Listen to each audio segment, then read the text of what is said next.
Okay, hi, I'm Frank Jessie, longtime friend of Jack Greynolds and former basketball coach. Hope all of you are enjoying this afternoon and the event that's celebrating the 50th anniversary of Barberton's undefeated and state championship team. Probably one of the greatest teams in Ohio high school history, as well as Coach Jack Greynolds, arguably the best basketball coach ever to coach in the state of Ohio. Well, I'm going to go way back now, start at the beginning.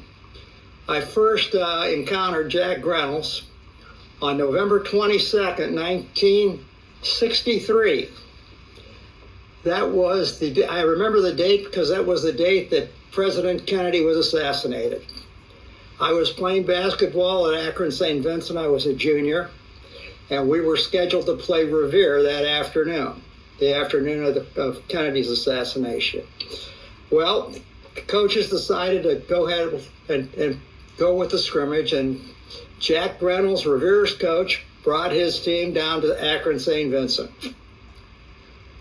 Needless to say, we were entertained. We had heard that Jack was an interesting character. This was the crew cut young Jack Greynolds, and he was quite animated, and he didn't disappoint. Well, halfway through the scrimmage, I was standing on the sideline next to my coach, and Jack really went off on one of his players. I mean, literally got onto the court, ran, chased this kid down the court, yelling at him. And Jack had that neck thing going where he yells and the neck is jerking. And it was quite a sight. As I said, this was the day that Kennedy was assassinated. My coach, who was not a comedian, leaned over and said to me, "I think they shot the wrong guy." Now, I told that story later to the Greynolds family, and they enjoyed it. And Mary really appreciated it. Mary thought it was one of the funniest things she ever heard. But so now let's fast forward now about 10 years. Same gym, St. Vincent. Now it's St. Vincent St. Mary. 1974 season. I'm coaching Akron St. Vincent. My first year as a head coach. I have a pretty good team. I got a 6'10" kid. He makes you a better coach.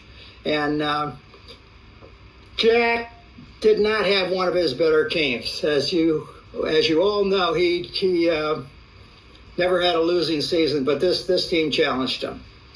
They were led by Fred Johnson, a couple other players that were decent, Ray Vaughn and Harold Grisby, but they were not one of his better teams.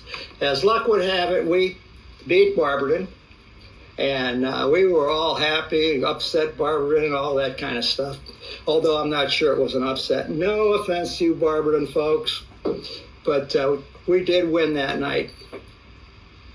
Little did I know that Jack took the loss harder than anybody expected.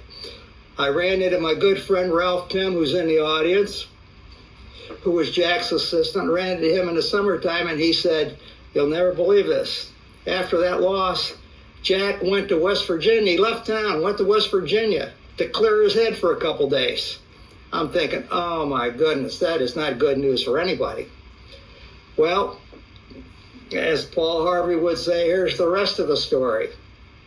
The following year, I take my team to Barberton. We were in the same league. We had to play. I did not have my 6'10" guy. And guess what?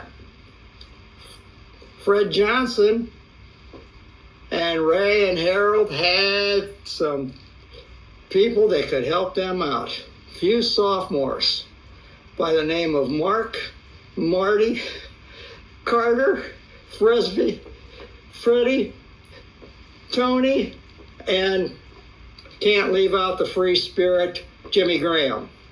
Anyway, they were just killing people, averaging over 100 points a game.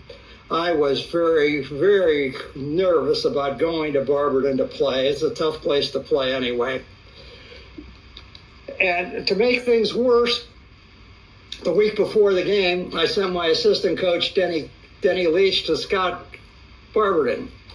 After the game, he ran into Jack Greynolds. And get this, Jack tells Denny Leach, go back and tell Jesse James, that's what he always called me, go back and tell Jesse James that honest Jack always repays his debts.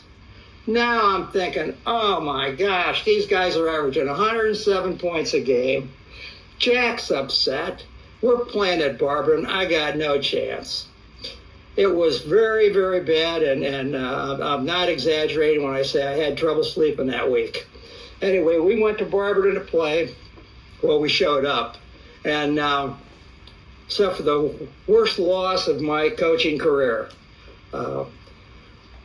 we were losing 98 to 48 in the last seconds, and my guys made a basket at the buzzer. So we lost 98 to 50, and some of my clowns are running off the court fist bumping like, hey, we held Barberton under 100 points. Needless to say, it was a total embarrassment. But that's how it was when you went to Barberton to play. Now, I learned two things from that game. Number one, honest Jack always paid his debts. And after that, I referred to Coach Greynolds as Honest Jack as long as I could. After that, I referred to Coach Greynolds as Honest Jack. And even to this day, I refer to Jackie as Honest Junior. The other thing I learned was what I experienced that night was special. You could tell, Stevie Wonder and Ronnie Millsap could see that was a special team. That team would evolve into one of the greatest teams in Ohio history.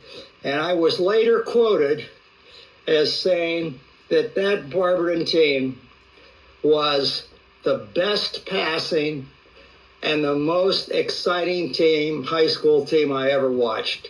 And I stand by that statement to this day. So all of you enjoy the rest of the event, and good luck to all.